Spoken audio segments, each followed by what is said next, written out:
Can you make your board business easier using a consent agenda? In this video, two of our experts answer that question.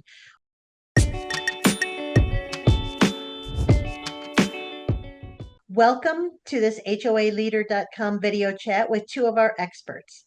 My name is Gabriella Flisco, and today I'm joined by Cyrus Kuchek of California and Alessandra Stivelman of Florida.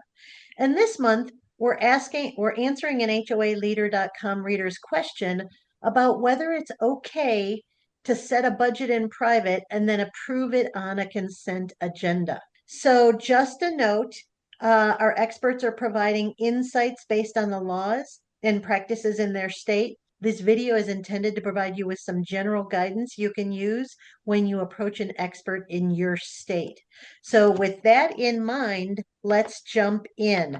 Alessandra, Florida, let's start with what is a consent motion, budget, agenda? What do you call it, if anything? Well, we don't have a specific name for this concept of consent agenda. We do practice it, I think, in theory, but it's not something that is statutory.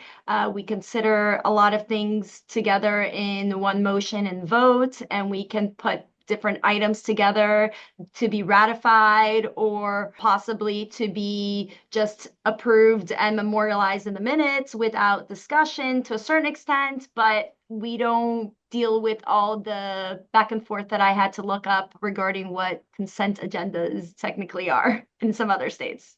Okay. Cyrus, what's the practice in California? Yeah, so the statute in California does not expressly address consent calendars or consent agendas. So similar to Florida, it sounds like. And they're utilized. And I think the idea is, what are the non-controversial items that we can kind of, procedurally check a box on or approve that aren't controversial, that can save time.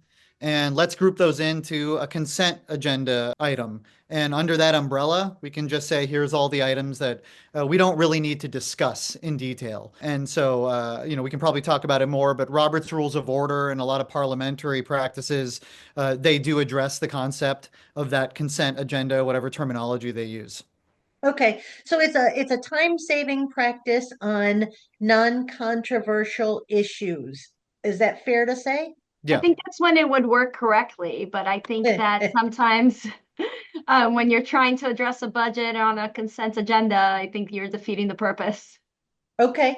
All right. Well, let's talk about that in our next video, the more detailed video. So, listeners, be sure to click the link below to watch the additional extended video with these experts.